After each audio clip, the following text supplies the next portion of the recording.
Bismillahirrahmanirrahim. Assalamualaikum warahmatullahi wabarakatuh. Alhamdulillahirabbil alamin wassalatu wassalamu ala asyrofil anbiya'i wal mursalin wa ala alihi washabbihi ajma'in. Amma ba'du. Rabbi shrah li sadri wa yassir li amri wahlul 'uqdatam min lisani yafqahu qawli. A'udzu billahi minasyaitonir rajim. Bismillahirrahmanirrahim. Inna a'tainakal kautsar fasholli li rabbika wanhar. Inna syani'aka huwal abtar. Segala puji dan syukur kita panjatkan kehadirat Allah Subhanahu wa taala atas segala nikmat dan karunia-Nya, yaitu nikmat iman, nikmat Islam dan nikmat sehat, sehingga kita masih bisa sampai saat ini berkumpul di tempat yang mulia ini untuk menunaikan ibadah wajib salat subuh berjamaah yang insyaallah kita lanjutkan dengan tahlil kultum. Tak lupa kita ucapkan sholawat dan salam kepada junjungan kita Nabi besar Muhammad SAW beserta keluarganya dan sahabatnya, yang insya Allah akan sampai pada kita dan pada yaumil akhir nanti kita termasuk umat yang mendapatkan syafaat. Amin amin ya rabbal alamin.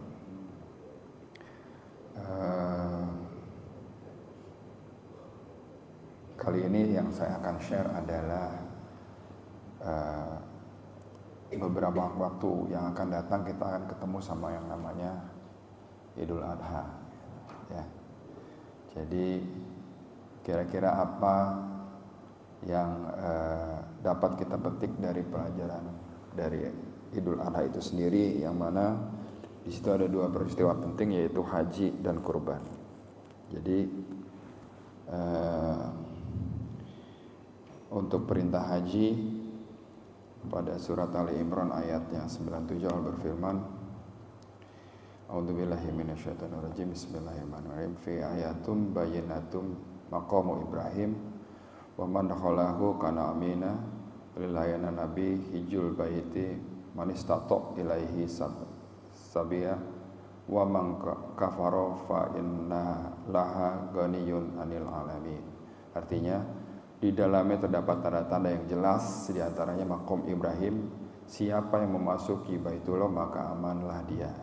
Di antara kewajiban manusia terhadap Allah adalah melaksanakan ibadah haji ke Baitullah, yaitu bagi orang yang mampu mengadakan perjalanan ke sana. Siapa yang mengingkari kewajiban tadi, maka sesungguhnya Allah Maha Kaya, tidak memerlukan sesuatu pun dari seluruh alam. Jadi melalui ayat di atas, Allah mewajibkan kita ibadah haji bagi yang mampu. Nah, mampu ini mampu secara ilmu, secara fisik, mental, maupun mampu secara keuangan atau ekonomi. Mampu ini hendaknya dimaknai dengan mampu menurut Allah. Jadi bukan mampu hanya mampu menurut kita. Artinya mampu gini, kalau Allah bilang mampu, maka dia akan mampu. Bagaimana kita bisa dikategorikan mampu oleh Allah? Mampu untuk melaksanakan ibadah haji, mampu melaksanakan rukun Islam yang kelima. Jadi kita mau nggak sih sebenarnya dipandang mampu oleh Allah? Artinya begini, kita memantaskan diri untuk dianggap mampu oleh Allah untuk menjadi tamu kehormatannya di sana. Jadi siapapun siapapun umat Islam yang pingin berangkat haji, pingin mendapatkan undangan dari Allah, arti kata seperti kita ada tuan rumah yang punya pesta besar, kita kepingin diundang, gimana caranya supaya kita diundang gitu ya, intinya begitu. Nah, untuk itu, untuk dianggap mampu oleh Allah, mampu secara ilmu. Jadi kalau misalnya kita mau dianggap Allah mampu secara ilmu, ya jika kurang ilmu maka kita harus belajar. Nah, mampu secara fisik, maka kita harus persiapkan diri kita dengan olahraga, istirahat cukup, jaga makanan, pola hidup harus dirubah.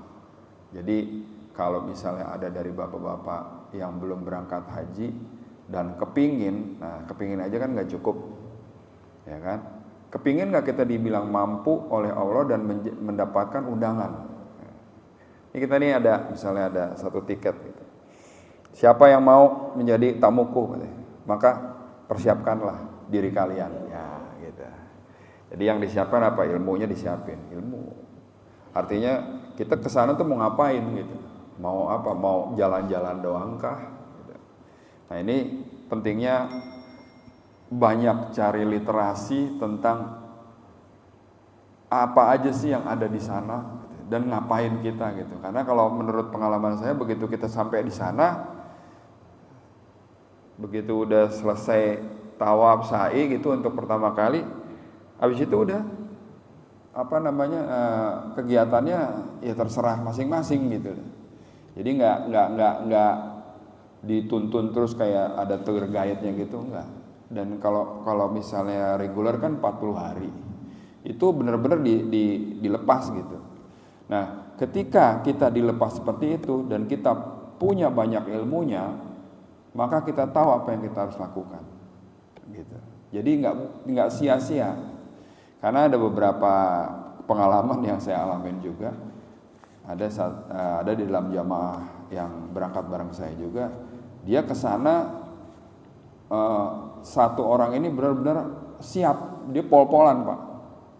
Jadi kalau kita mau berangkat tuh waktu itu jam 2 berangkat ke Masjidil Haram, pulang-pulang ntar zuhur gitu, atau pulang-pulang duha, balik lagi zuhur, terus sampai zuhur, asar, maghrib, isya pulang baru, kan gitu ya. Ada yang nggak betah, berangkat bareng-bareng, kita selalu berangkat tuh bareng, berangkat pas malam jam 2 sekaligus tahajud di sana. Begitu subuh selesai dia pulang gitu. Kenapa? Karena dia pengen belanja gitu. Jadi emang dia bawa bekalnya cukup banyak gitu. Saya lihat kok tiap hari nggak berhenti belanja terus. Ya, kopernya beranak Pak. Begitu dia pulang, dari koper cuma 1 jadi koper 1,5 gitu. Banyak yang dia beli gitu. Nggak, emang sih boleh aja ya. Kita punya mau bawa oleh-oleh atau apa ya. Tapi kan tujuan pertama kita ke sana tuh apa? Kalau boleh saya bilang mensimpelkannya, kita ke sana kan mau ziarah gitu. Mau ke tempat di sana pertama ada Ka'bah, ya kan? Kalau di Mekah itu ada Ka'bah, ada macam-macam, ada apa? Tempatnya Rasul tinggal di mana tuh kan gitu kan. Kalau misalnya kita literasinya cukup kan enak ke sana. Habis ini mau kemana? Ya, habis ini mau kemana? Gitu kan. Ada masjid banyak masjid ya. Waktu saya berangkat dulu masih ada Masjid Jin, masih ada Pasar Seng, sekarang udah nggak ada ya Pasar Seng ya. Terus masih ada lagi Masjid Kucing dan segala macam. Jadi kalau kita tahu ini kenapa dinamakan ini masjidnya, karena ini kita baca literatur. Begitu juga di Madinah. Madinah kan nggak hanya Nabawi, nggak hanya kuburnya Nabi dan kedua sahabatnya, kan masih banyak yang lain juga gitu. Terus ada juga percetakan Quran, ada juga macam-macam. Nah, kalau ilmu kita cukup, kita enak melaksanakannya. Itu ilmu itu makanya harus kita penuhi itu literasinya. Jadi kalau kita mau ke sana ngapain aja udah ketahuan gitu. Itu dianggap mampu secara ilmu. Jadi kalau dianggap mampu secara fisik, berarti kan kita harus mempersiapkan benar itu fisik. Karena menurut saya hampir 70% itu, mungkin bahkan 80% ibadahnya fisik Pak. Saya dulu berangkat itu kira-kira dari Masjidil Haram 3 kilo dari ke maktab saya di Bakhutmah gitu. Jadi kalau nggak salah kita tuh kalau keluar setelah subuh gitu ya bareng rame gitu, nggak ada yang naik karena memang ada shuttle bus, cuman kita sambil ngobrol sambil jalan gitu 3 kilo Pak.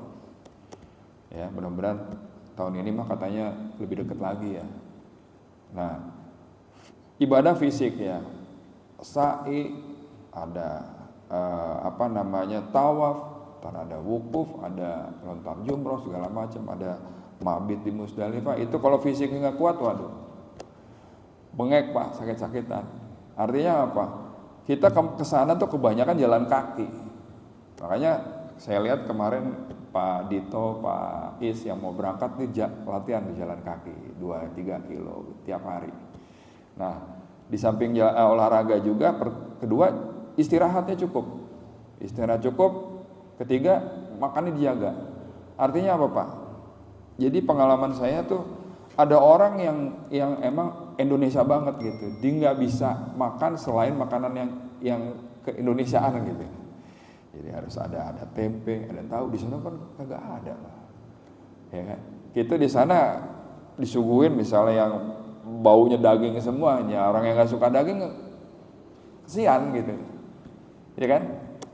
Mungkin bapak-bapak yang udah pernah berangkat ngalamin gitu, ada lagi daging onta, ada yang kambing, ada yang segala macam gitu. Kalau yang nggak suka daging gitu susah.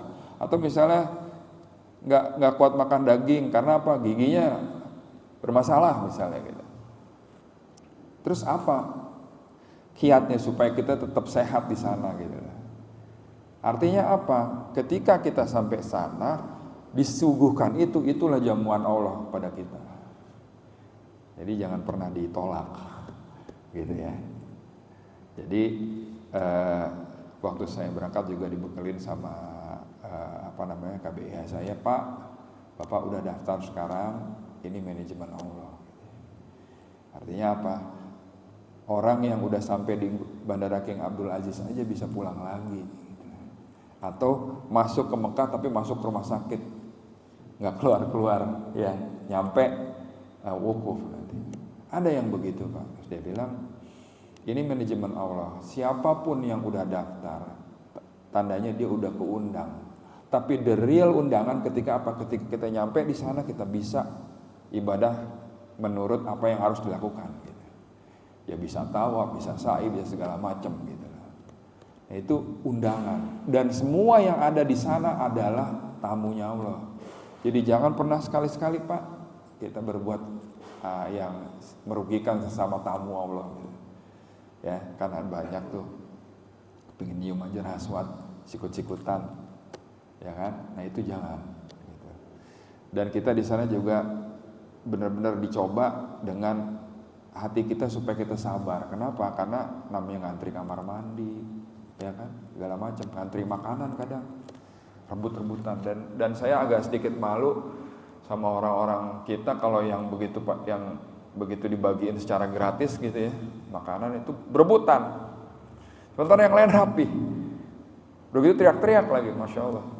Subhanallah, orang kita nggak tahu itu. Iya, biasa nggak ngantri. Kalau orang Jepang kali kan ngantri gitu ya kan. Akhirnya dapat juga orang banyak kok yang dibagiin. Kalau ini nggak rebutan, sikut-sikutan, itu jangan. Jadi kita tahu ilmunya, kita tahu. Fisik kita tuh harus kuat di situ.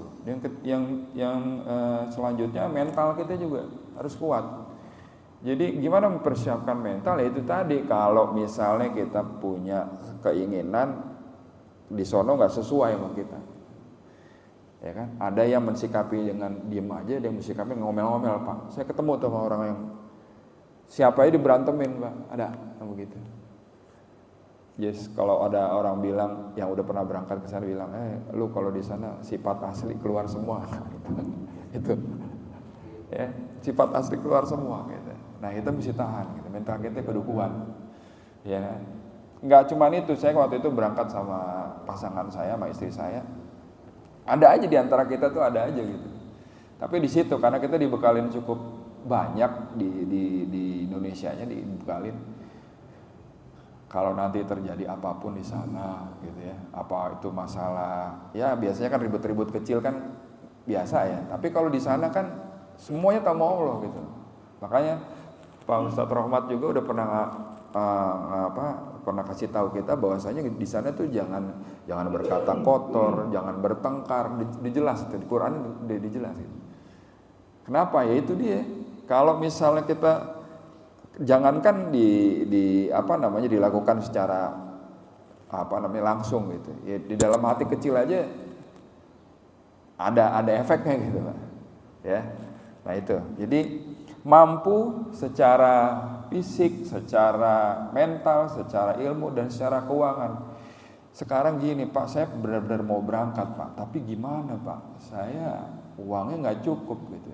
Nah, caranya gimana gitu? Ya kita kan punya tools yang namanya doa.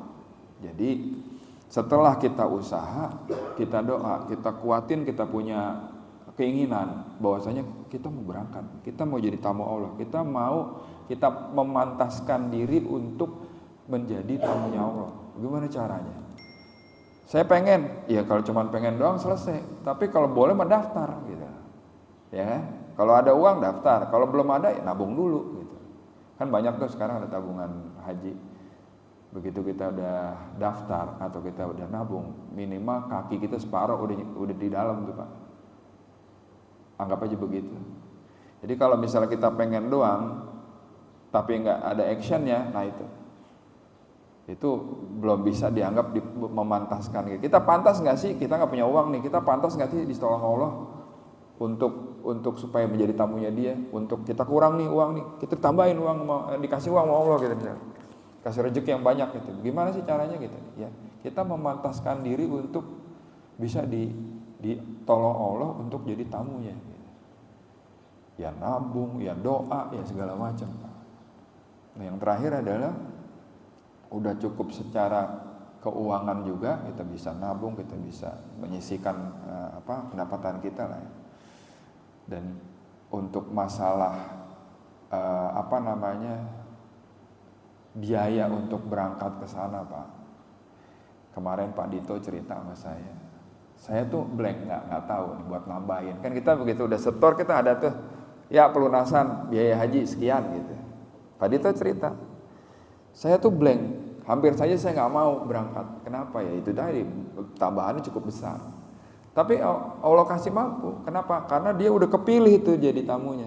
Yo, Pak Dito tahun ini jadi tamunya saya, kata Allah, beserta istri. Begitu juga Pak Is gitu, beserta istri. Nah itu dimampukan sama Allah gitu. Nggak tahu dari mana aja kata Pak Dito, dapat aja lunas, berangkat. Nah, bagaimana kita mendapatkan pertolongan seperti itu? Kan di surat At-Tolak juga ada dibilang dapat rezeki yang nggak disangka-sangka. Bagaimana caranya? Ya kita harus masuk dalam satu circle-nya Allah gitu, ring satunya gitu. Bagaimana kita bisa ditolong kalau Allah tuh ibarat kata nih nggak kenal kita gitu. Jadi kita harus jadi ring satunya gitu.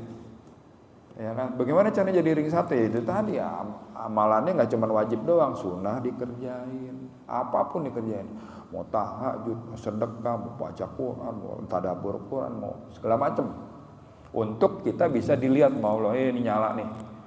Misalnya ada Pak Yul nih nyala nih, Pak Yul nih diundang nih jadi undangan saya nih, Pak Aleh nih jadi undangan saya nih nyala nih. Kenapa? Dia udah berusaha memantaskan diri untuk diundang gitu. Jadi nggak cuma dia ibadah secara ritual aja, ibadah secara yang horizontal juga dia kerjain ya kan, mau sedekah kayak mau kurban ya kan, nggak mampu dimampu-mampuin gitu. Bagaimana caranya gitu? Tapi dengan cara yang baik ya. Udah jadi itu jadi circle-nya Allah, jadi ring satunya untuk diundang gitu. Jadi kira-kira begitu Pak. Ya. Jangan lupa setiap usaha kita diiringi dengan doa, maka insya Allah akan menganggap kita mampu dan menjadi tamunya di sana. Jadi sementara ibadah haji itu wajib Pak buat kita sekali seumur hidup. Jadi ibadah haji itu dilakukan sekali seumur hidup sesuai sabda Rasulullah SAW dalam hadis yang diriwayatkan oleh Ahmad Ahmad dan Abu Hurairah. Artinya, saya bacakan ya artinya. Wahai sekalian manusia, telah diwajibkan atas kalian untuk melaksanakan ibadah haji. Oleh karena itu, maka laksanakan ibadah tersebut. Seorang sahabat bertanya kepada Nabi, apakah harus dilakukan setiap tahun, wahai Rasulullah? Nabi hanya terdiam saja. Hingga sahabat tersebut mengulangi pertanyaannya sebanyak 3 kali. Barulah beliau menjawab, apabila aku menjawab ya, maka hukumnya wajib dan kalian tidak akan sanggup untuk melaksanakannya. Jadi wajib Pak, sekali seumur hidup. Ya kan? Banyak kita dengar kisah-kisah orang-orang yang dianggap nggak mampu kayak orang penyapu jalan, dia berangkat aja. Karena apa? Dia menganggap ini benar-benar wajib, walaupun sekali seumur hidup bagi semua umat muslim. Ya. Nah itu untuk yang teladan dari Nabi Ibrahim yang kita sendiri udah paham kisahnya ya, kenapa harus haji gitu lah. Terus udah gitu ada lagi namanya perintah berkurban. Ini buat orang-orang yang di Indonesia nih, yang lagi nggak berangkat gitu. Jadi sedikit cerita, awalnya Nabi Ibrahim itu nggak punya anak sampai umur kira-kira 86 tahun, Pak. Jadi pada suatu hari Nabi Ibrahim itu banyak dia berkorban ya, berkorban berupa domba, terus unta ya, banyak jumlahnya, ratusan bahkan. Jadi banyak orang mengagumi sedekahnya Nabi Ibrahim. Oh, dia sering itu sedekah, membeli kurban segala macam. Ya,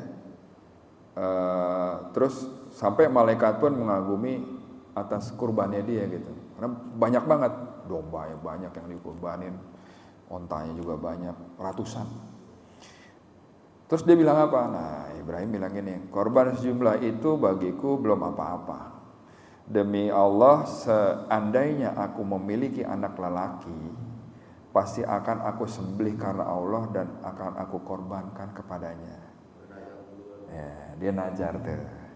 Kata Nabi Ibrahim alaihissalam sebagai ungkapan karena saat itu Sarah, istrinya Nabi Ibrahim juga belum kunjung mengandung. Padahal dia tua nih kita nih.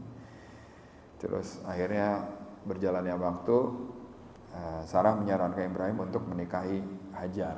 Jadi dia dapat asisten lah ya, asisten dari Mesir. Dia dapat dinikahin. Udah gitu dia berdoa ya. Beliau berdoa, Robbi habli minas solihin, ya Allah karuniakanlah aku anak yang soleh ya. Jadi itu dapat dilihat di As-Saffat ayat 100 ya. Ya Tuhanku, anugerahkan kepadaku seorang anak yang termasuk orang yang soleh. Itu kata Nabi Ibrahim. Lalu menikahlah dia dengan Hajar. Terus doa Nabi Allah Ibrahim ini dikabulkan oleh Allah. Ia dikaruniai anak yang soleh dan sangat sabar, namanya Ismail. Diberi nama Ismail artinya Allah telah mendengar, sebagai ungkapan kegembiraan karena akhirnya memiliki putra. Seolah Ibrahim berkata, Allah mendengar doaku gitu. Makanya dinamakan Ismail. Jadi udah lama ditunggu, udah 86 tahun. Konon katanya kalau Nabi Ishak lahir itu pas Nabi Ibrahim umurnya 99. Jadi ini umur 86 tahun ya, kelihatan beda umurnya. 86 tahun dia punya Nabi Ismail, dia sangat sayang. Terus ya gitulah ya, perhatian, ada anak, ada istri yang kedua gitu. Akhirnya ini istri yang ini cemburu gitu. Terus ada perintah untuk membawa Siti Hajar dan Ismail ke Baitullah, ke Lembah Bakah dulu. Ya, tadi kalau kita dengar waktu imam sholat tadi dibacakan itu. Jadi surat Ibrahim ayat 37. A'udzubillahi minasyaitonirrajim.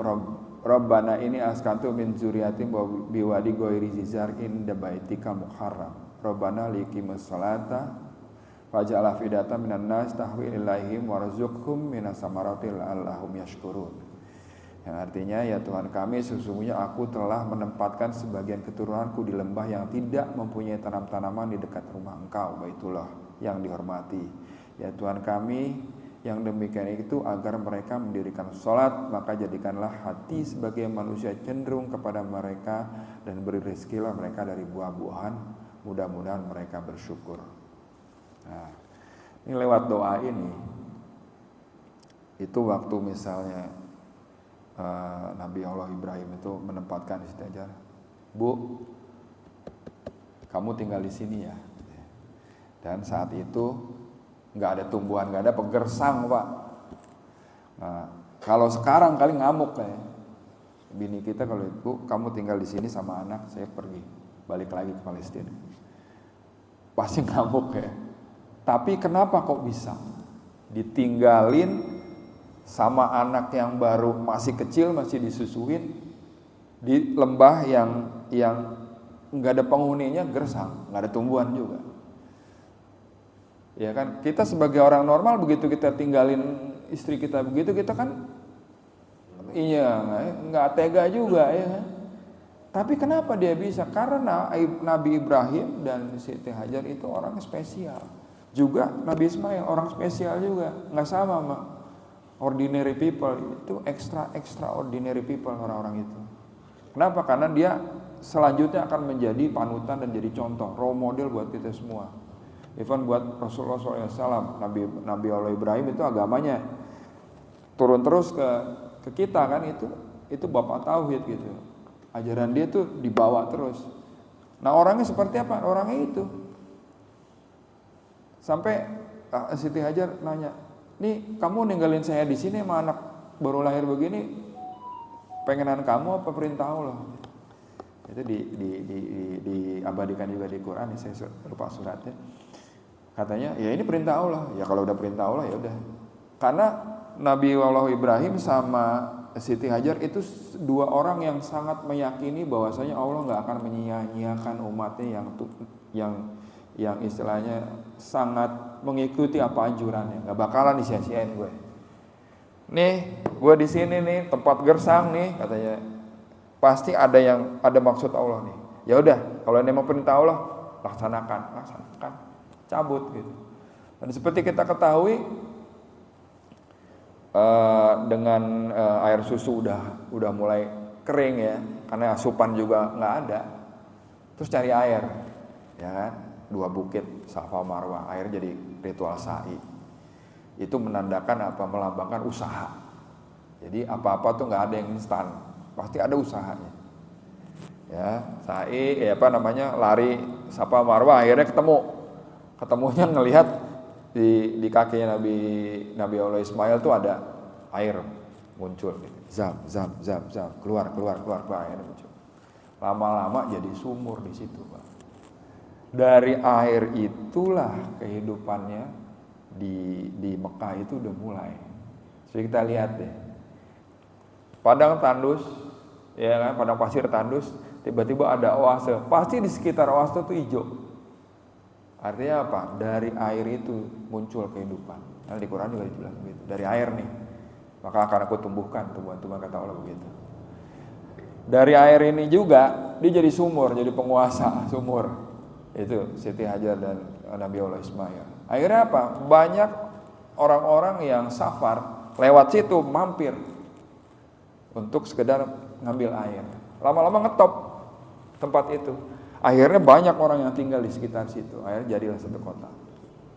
Nah, Nabi Ibrahim juga nggak cuman begitu ditinggalin dia balik ke Palestina. Udah, enggak. Dia kadang mengunjungin. Seperti kita tahu kan, Ka'bah itu kan direnovasinya sama Nabi Allah Ibrahim dan Ismail. Ada makomnya, tempat pijekannya, ya kan? Dia ngebangun ulang tuh, ya kan? Nah,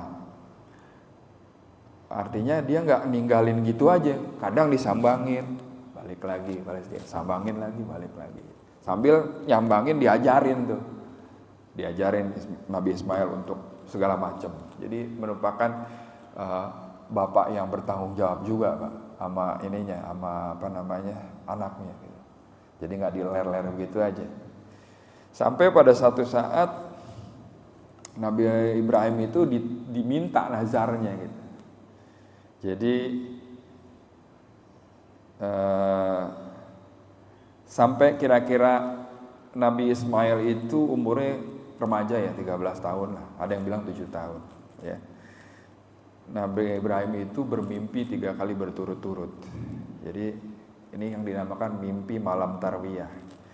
Malam tarwiyah itu yaitu pada hari ke-8 bulan Zulhijjah. Pertama kali Nabi Ibrahim bermimpi, Nabi Ibrahim alaihissalam mimpi ada seruan, "Hai Ibrahim, penuhilah nazarmu, janjimu." Pagi harinya beliau pun berpikir dan merenung arti mimpinya semalam. Apakah mimpi itu dari Allah atau dari setan? Dari sinilah kemudian tanggal 8 Zulhijjah disebut sebagai hari tarwiyah, artinya berpikir atau merenung. Selanjutnya pada malam berikutnya, pada malam ke-9 di bulan Zulhijjah, beliau bermimpi dengan seruan yang sama seperti mimpi sebelumnya. Pagi harinya beliau tahu dan yakin mimpinya itu berasal dari Allah Subhanahu wa taala. Dari sinilah hari ke-9 Zulhijjah disebut dengan hari Arafah, artinya mengetahui. Ya. Bertepatan pula waktu itu beliau sedang berada di tanah Arafah. Malam berikutnya lagi beliau mimpi lagi dengan mimpi yang serupa. Maka keesokan harinya beliau bertekad untuk melaksanakan nazarnya atau janjinya. Karena itulah hari itu disebut dengan hari menyembelih kurban atau Yaumun Nahar. Jadi dimimpiin yang sama. Ditagih sama Allah, Nabi Ibrahim, mana janjimu? Ya. Wah, iya ya, nyembelih kurban nih. Dia sembelih tuh. Kalau menurut ada riwayat lain Pak, begitu dia yang mimpi pertama dia nyembelih kambing, nyembelih apa gitu. Mimpi kedua juga begitu. Tapi di mimpi yang terakhir itu jelas maksudnya ya. Ya Ibrahim, yang dimaksudkan Allah adalah itu, nyembelih anakmu. Saat itu dia lagi bareng Ismail. Dia bangun, dia ngelihat Nabi Ismail, waduh, anak gue nih, ya kan, yang diidam-idamkan gitu kan. Udahlah dia dapetnya susah, suruh nyembelih gitu. Nah, jadi Allah berfirman di surah As-Saffat ayat 102. Saya bacakan artinya, auzubillahi minasyaitonirrajim. Maka tatkala anak itu sampai pada usia sanggup berusaha bersama-sama Ibrahim, jadi udah agak remaja ya. Ibrahim berkata, "Hai anakku, sesungguhnya aku melihat dalam mimpi bahwa aku menyembelihmu, maka pikirkanlah apa pendapatmu." Ini mimpi Nabi Ibrahim ini kan Nabi wahyu Pak. Bukan bunga tidur, emang mimpi kita bunga tidur, ya kan? Pasti kalau utusan Allah itu bermimpi itu tanda, sign gitu. Terus menyelami perasaan batin Nabi Ibrahim yang udah menanti lama anak, namun ketika diberi justru diperintahkan untuk disembelih. Nah, keikhlasan yang dimiliki oleh Nabi Ibrahim adalah karena dirinya menyadari bahwa semua yang dimiliki saat ini adalah sekedar titipan. Jadi dasarnya dia mau melaksanakan, kayaknya gue mesti potong nih. Kenapa? Karena yakin anak adalah titipan gitu. Jadi setiap Ibrahim pasti memiliki Ismail. Ismail itu apa yang harus kita sayangi dan kita harus korbanin. Kalau kita sekarang ini berupa apa ya? Harta, mungkin jabatan, keluarga, prestasi. Seseorang yang paling engkau sayangi, nah itu Ismailmu gitu. Bahkan sesuatu yang sangat engkau pertahankan di dunia ini. Jadi setiap kita nih, setiap pribadi kita ini Ibrahim pasti punya Ismail ya. Punya hal yang sangat disayangin. Dan itu harus direlakan. Maka sebenarnya yang dikurban oleh Nabi Ibrahim itu, kalau itu bukanlah putranya, melainkan rasa kepemilikan terhadap Nabi Ismail. Jadi yang dikorbanin itu Pak, rasa kepemilikan. Memutuskan bahwasanya itu bukan punyamu, tapi itu adalah titipan dari aku, katanya. Kata Allah begitu. Rasa memiliki. Jadi segala sesuatu yang kita miliki di dunia hanyalah titipan Allah. Maka kita perlu belajar untuk ikhlas ketika semua harus kembali kepada pemiliknya ya. Serta menjaganya dengan baik selagi masih dititipkan kepada kita. Jadi umumnya seperti itu Pak ya. Disinilah setan nggak terima ya. Begitu dia ngomong sama anaknya, sebelum ngomong sama anaknya, dia ngomong sama istrinya dulu Pak. Siti Hajar, Bu, aku bermimpi seperti ini. Bagaimana menurutmu? Seperti tadi, waktu dia ditinggalin pertama kali di lembah Bakai. Kalau ini memang perintah Allah, jalankan. Tanya tuh manaknya, tanya mana Nabi Allah Ismail, tanya. Nabi Ismail, ayah mimpi begini nih. Sama jawabannya, kalau itu memang perintah Allah, udah laksanakan, go ahead katanya, ya kan? Lah setan ngelihat gitu gak terima Pak. Waktu itu lagi di Mina tuh, ya kan? Digodain tuh Nabi Ibrahim, yang bener aja tong katanya, ya lu lagi dapetnya susah, masa mau disembelih sih? Wah, gangguin nih, sambit sama batu 7 kali. Itulah kenapa ada lontar jabrak, ya kan? Terus dia nggak kena nih sama lakinya, kuat banget nih. Dia lari ke ininya, ke istrinya. Bu, ibu tega anaknya yang udah lama dikandung dan segala macem gitu. Mau dikorban gitu aja, duduk-duduk tenang lagi, itu mau disembelih itu. Ah, Siti aja juga, oh ini cabit lagi kan gitu. Saya terakhir juga Ismail ditanya, masa katanya, udah lama lah nggak ketemu bapak lu gitu, mau motong lu, mau aja, udah pergi, ini perintah Allah nih, sabit lagi gitu. Ya, menurut cerita seperti itu. Jadi ketika semuanya sudah oke dan membaringkan anaknya Nabi Ibrahim membaringkan anaknya Ismail untuk sembelih, ada syaratnya. Nabi Ismail ngomong, ayah atau bapak, kalau mau nyembelih aku, pertama tolong ikat tangan saya supaya saya nggak ngerontak. Terus baju gamisku, kan dia ngomong sama istrinya bilang, Nabi Ibrahim bilang gini, tolong dandanin yang cakep tuh anak ini mau saya korbanin. Udah dandanin Pak, kayak gamis pakai apa? Nah, Nabi Ismail bilang, tolong gamis saya ini yang nanti ada darahnya, tolong kasihin ibu katanya. Ya kan? Ya, terus Ibrahim udah mulai nih. Oke. Yang ketiga apa? Yang ketiga, tolong asah pisaunya yang buat motong setajam mungkin supaya cepat kelar, kata Nabi Ismail gitu. Makanya kalau kita lagi ada Idul Kurban, sapi atau kambing yang kita potong itu layaknya Nabi Ismail yang ngomong begini, tolong jangan lama-lama, jangan digodot-godot, sekali jelas selesai gitu. Makanya untuk motong kurban itu pisaunya benar-benar harus tajam dan paham bagaimana cara motongnya. Karena syariat seperti itu Pak, nggak boleh kita siksa tuh hewan kurban gitu. Nah, ketika Nabi Allah Ismail udah dibaringkan, begitu mau dipotong gitu ada seruan, ya kan? Jadi lalu kami panggil dia, wahai Ibrahim, sungguh engkau telah membenarkan mimpi itu.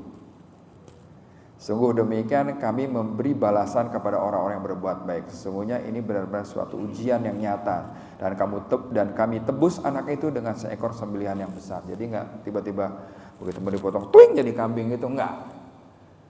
Gitu mau potong tuh ada seruan itu, dia nengok, nih kami gantikan dengan kibas yang besar, gemuk gitu. Kamu memang telah membenarkan mimpi itu, ya kan? Ceritanya seperti itu, akhirnya dia sembelih itu kambing, sembelih itu kibas. Nah, 3 poin momentum Idul Adha yang dapat kita petik adalah yang pertama kita singkat 3I1S Pak. Yang pertama itu iman. Karena yang dipanggil itu iman Pak. Yang jawab labaik Allahumma labaik itu iman juga. Jadi kalau misalnya kita kagak ada iman ya, nggak mungkin kita memanggil seruan Allah. Hei, sini loh, labaik ya Allah. Gitu. Kalau bukan kita nggak punya iman, kita nggak mungkin menjawab itu. Jadi yang perlu di generate dulu adalah iman. Imannya dikuatin dulu. Iman bahwasanya kita ada rukun iman ya. Itu semua harus kita imani. Ya kan? Iman bahwasanya kita mesti kuat imannya. Supaya apa? Supaya yang namanya udah kuat iman itu kalau mau melangkah itu akan lancar Pak jalannya. Jadi iman bisa dikuatkan dengan cara melaksanakan perintah Allah tersebut.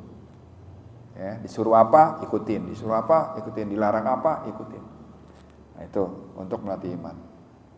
Yang kedua adalah ikhlas. Yang berarti ikhlas dengan hubungan kita kepada Allah, dengan begitu kita akan terhindar dari sifat riya atau pamer. Ikhlas saya berangkat haji karena emang itu perintahmu ya Allah. Seperti saya bacakan tadi. Ikhlas saya kurban karena itu memang yang dicontohkan. Seperti itu oleh Nabi Allah Ibrahim. Oleh Rasulullah juga dicontohkan. Ikhlas. Jadi mau dia berkorban dengan kambing yang kecil atau kambing gede atau sapi yang gede sekalipun itu ikhlas. Ikhlasnya apa? Ikhlas karena Allah. Bukan karena pengen dibilang wah nih Pak Anies sapinya gede. Ya. Hebat nih dia nih korbannya gitu. Enggak pengen dibilang begitu. Terus wah Pak Yul nih berangkat haji nih. Pulang kita panggil Pak Haji gitu. Ya. Bukan pengen panggil Pak Haji, enggak, emang itu perintah gitu, ikhlas gue ngerjainnya. Yang ketiga adalah ilmu, Pak. Ya, ilmu adalah karena dengan terus mencari ilmu maka hidup kita serta ibadah kita dapat bernilai. Kan kita tahu beribadah, beramal tanpa ilmu akhirnya apa ya? Punya ilmu kagak beribadah, kagak diamalin juga akhirnya apa? Kita tahu. Yang ketiga sabar. Yang keempat, sabar. Sabar adalah menjalani perintahnya. Sabar dalam usaha dan sabar dalam berdoa. Bagi bapak-bapak, ibu-ibu yang udah pernah daftar dan masuk waktu tunggu yang cukup lama, nah itulah sabar. Kita harus sabar nungguin, sabar juga kita berdoa, ya Allah cepetin ngapa, gitu misalnya. Sabar kita, ya Allah pengen, mudah-mudahan masih ada umur untuk berangkat, ya Allah. Tolong aku diundang jadi tamumu ya Allah. Berdoa ya, terus kayak gitu ya, itu sabar dalam berdoa. Kalau kata Pak Rahmat bilang, ya sabar dalam berusaha, sabar dalam berdoa juga.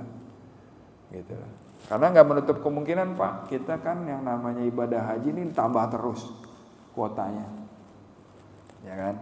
Kadang kalau tambah, kalau nggak salah 10.000. Ya kan? Nah, mudah-mudahan dengan tambahan-tambahan itu banyak yang bisa berangkat, ya kan? Karena beberapa teman juga yang dia tadinya harusnya di 2000 berapa jadi bisa maju. Juga karena umur juga begitu. Karena kalau nggak salah umur 67 ke atas tuh diduluin Pak. Kalau nggak salah ya. Jadi seperti itu. Sabar kita. Sabar nungguin itu, sabar kita berdoa juga. Termasuk sabar kalau kita berkorban itu kan hukumnya sunnah muakkadah. Sunnah yang benar-benar disarankan. Jadi kalau orang lain berangkat haji, kita sembelih kurban di sini waktunya sama. Dia wukuf, kita, ya kan? Kita motong di sini. Jadi kita harus sabar. Gimana caranya kita bisa ngikutin apa yang diajari sama Rasulullah, sama Nabi Ibrahim, untuk bisa berkorban. Mudah-mudahan kita semua bisa korban tahun ini ya. Amin insyaallah. Nah, jadi ada 3 poin. Pertama 3I 1S, yang kedua cinta orang tua kepada anaknya serta hormatnya anak kepada orang tua. Yaitu terbentuk sikap baik dari Nabi Ismail, nggak luput dari peran Nabi Ibrahim dan Siti Hajar sebagai orang tuanya. Sedangkan yang bisa membalas cintanya orang tua kepada anaknya adalah hormat kepada orang. Hormat kepada orang tua itu adalah salah satu ngebalas begitu baiknya orang tua ke kita. Ya. Jadi dalam hal ini dapat kita lihat bahwasanya kisah Nabi Ibrahim, Siti Hajar dan Nabi Ismail ini benar-benar kuat tarikan saling menghormati antara anak dan orang tua ke anak, suami ke istri, istri ke suami. Kenapa? Karena mau apa-apa dia tanya. Bu, aku bermimpi gini. Bu, kamu harus tinggal di sini. Kata istrinya, kalau ini perintah Allah enggak? Kalau perintah Allah, ayo. Ya kan? Komunikasi, Pak. Jadi kalau ada keluarga yang kurang komunikasinya, berarti nggak nyontoh keluarganya Nabi Ibrahim. Jadi kita kuat, harus komunikasi. Dengan komunikasi nggak ada salah paham atau salah pikir, ya kan Pak? Oke. Yang ketiga adalah membangun keluarga sakinah mawaddah warahmah. Melalui Nabi Ibrahim kita dapat melihat satu keluarga yang saling asih asuh. Ya, jelas ya. Mau apa-apa komunikasi dulu sama anak, kayaknya komunikasi. Nah, aku mimpi begini-gini, ya kan? Anaknya bilang, ya kalau itu perintah Allah, go ahead ya, cep, berangkat gitu. Ya, jadi komunikasi yang bagus, saling asih, saling asuh, akhirnya jadi keluarga sakinah mawaddah warahmah. Nah, ini ada hadis yang diriwayatkan oleh At-Tirmizi dan Ibnu Majah mengenai ibadah kurban yang tadi saya hukumnya adalah sunnah muakkadah, sunnah yang ditekankan. Nih, saya bacakan ya hadisnya. Tidak ada suatu amalan yang dikerjakan anak Adam, manusia, pada hari raya Idul Adha yang lebih dicintai oleh Allah dari menyembelih hewan. Karena hewan itu akan datang pada hari kiamat dengan tanduk-tanduknya, bulu-bulunya, dan kuku-kuku kakinya. Darah hewan itu akan sampai di sisi Allah sebelum menetes ke tanah. Karenanya lapangkanlah jiwamu untuk melakukannya. Jadi anjuran bahwasanya sudah harus korban lah kita, ya kan? Kita mau dianggap sebagai circle-nya ring satunya Allah, ya udah ikutin. Suruh korban, suruh daftar haji gitu. Ya, kira-kira itu aja. Jadi apa yang bisa kita lihat dari apa yang sudah dicontohkan oleh Nabi Allah Ibrahim dan Nabi Allah Ismail, juga Siti Hajar, hendaknya kita bisa menjadikan mereka sebagai role model kita, sehingga apa yang diajarkan oleh Rasulullah juga itu sejalan. Kita paham, jadi kita tahu bagaimana kita harus bersikap dengan Idul Adha ini, baik yang sekarang lagi berangkat haji ataupun yang di Indonesia. Jadi kalau boleh saya sarankan buat semua jemaah, karena ini sunnah muakkadah, maka kalau boleh kita berkorban tahun ini. Ya. Nah, kebetulan juga Masjid Anas ini juga udah punya 2 ekor sapi yang tinggal setor aja, ya 2 kali 7 orang, ya. Dan itu udah silakan menghubungi panitia nanti. Berapa Pak Rahmat? 3,5 juta. Jadi kalau saya lihat di luaran harga kambing juga sekitar segitu Pak, 3,5 sampai 4 juta. Jadi baik yang mau berkorban domba, kambing silakan, tapi kalau yang mau patungan sapi juga kita udah nyediakan. Insyaallah kita udah ada 2 ekor Pak sapi Pak ya. Rahmat, mudah-mudahan nambah kayak kemarin ya, bisa 3 bisa 4. Saya kira itu aja yang bisa saya sampaikan. Lebih kurang saya mohon maaf. Mungkin ada yang mau ditambahkan atau ditanyakan, maka silakan, masih ada waktu sekitar 5 sampai 8 menit. Maka waduh. Ya, mangga. Kalau melihat dari sejarah Nabi Ibrahim, semuanya sudah dikondisikan. Nabi pernah bernazar kan, ucap, ya Allah kalau aku punya anak, aku sembilan. Jadi sudah terkondisikan. Jadi tidak ujuk-ujuk gitu. Jadi semuanya memang sudah teratur. Menggariskan bahwa inilah karakteristik orang. Iya. Yang kedua, memang tadi Pak Lutfi memang sabar ya. Bagi kita yang belum sempat berangkat ini ya itu tadi kesabaran. Karena kalau saya yakin lah insya Allah sampai selama ada usia insya Allah. Betul. Kemarin saya lihat 2 hari lalu usia 119 tahun. 100 tahun, Masya Allah. Berangkat. Ada kalau nggak salah yang 102 juga ya Pak ya? Ada juga. Baru. Masya Allah. Ya betul Pak. Jadi memang itu ada sabar itu ya. Emang sabar dan yakin ya. Sabar itu emang kalau kemarin dijelaskan Pak Rahmat, balasannya lambda Pak. Enggak terhingga. Ya karena itu terjadi.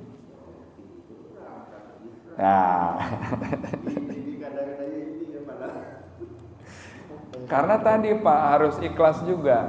Kita berangkat haji bukan karena wah si Anu udah berangkat, ikhlas. Saya kepingin berangkat, kenapa? Saya kepingin melaksanakan apa yang Allah perintahin. Gitu. Begitu. Jadi benar Pak, makanya ada tools yang namanya doa, ada perintah yang namanya sabar. Nah itu, jadi sabar, kita sabar dalam menunggu, sabar juga dalam berdoa. Mudah-mudahan kita bisa berangkat dicepetin gitu. Dan kita minta sama Allah, ya Allah sempatkan aku, ya. Saya nggak tahu umur tuh kan nggak ada yang tahu. Ya Allah sempatkanlah aku udah daftar. Kaki separuh masuk gitu. Tinggal rahmat darimu saja yang membuat aku tuh bisa berangkat jadi tamu di sana. Tamu loh Pak, kita itu adalah tamu. You are the chosen one. Kalau kata orang Ciamis bilang, you are the chosen one. Kamu adalah orang yang terpilih saat itu untuk jadi tamu aku. Mau dia pejabat, mau dia apa, kan ada yang punya duit tapi gak ada kepengenan. Ada yang nggak punya duit tapi pengen.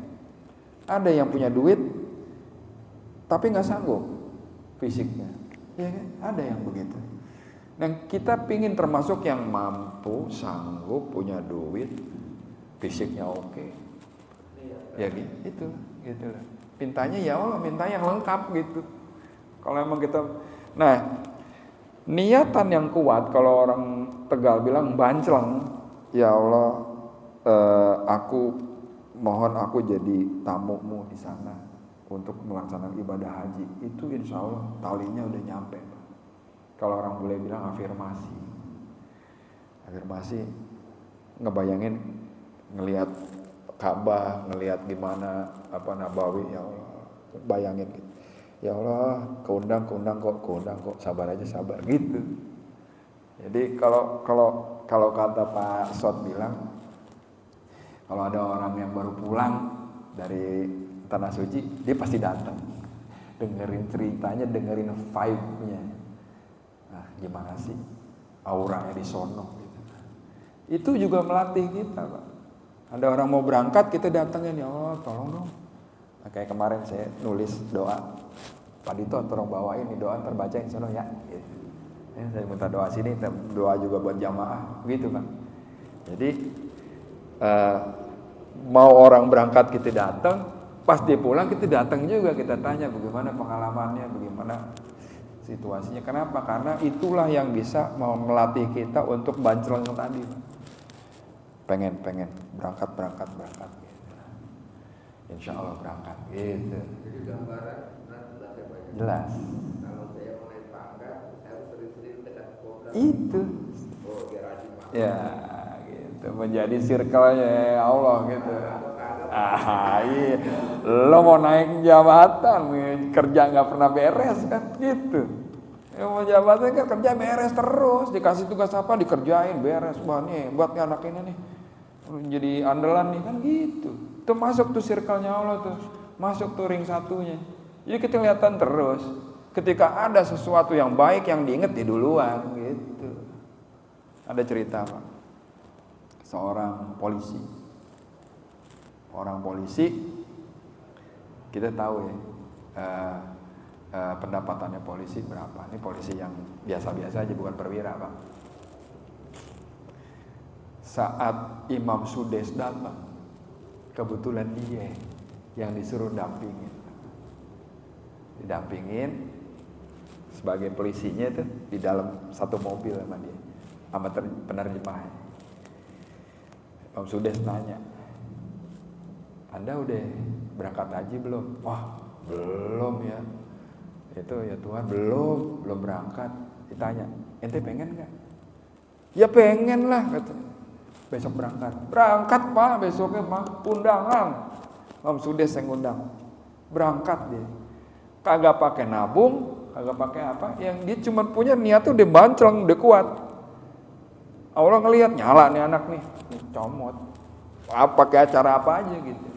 Itu ceritanya kayak gitu. Nah, ada yang tukang sapu jalanan nabung dari sekian puluh tahun berangkat. Ayo biasa dinas. Teman saya polisi Muhyiddin namanya. Muhyiddin. Iya, dia atas lantas. Bapak udah ini daftar belum? Udah. Kalau udah daftar udah doa yang kencang. Nah, nggak sia-sia gue gitu pasti. Gitu. Penting niat. Niat tuh kadang kalau nggak dipelihara begitu Pak. Oh lagi kenceng lagi orang pulang haji, wah niat pengen banget, orang udah selesai, udah ya lemas lagi niat begitu. Tapi kalau ada orang yang benar-benar orang berangkat lagi musim haji selesai, wah dia niat banget, begitu udah nggak itu tetap niat berangkat. Pokoknya kan gini Pak, saya pernah tuh ngomong sama Pak Is sama bapak-bapak dulu kan kita sepedaan. Dah, saya rasa udah cukup ya. Kita tutup kaji kita dengan doa kafaratul majelis. Subhanakallahumma wa bihamdika asyhadu an la ilaha illa anta astaghfiruka wa atubu ilaik. Wabillahi taufiq wal hidayah. Wassalamualaikum warahmatullahi wabarakatuh.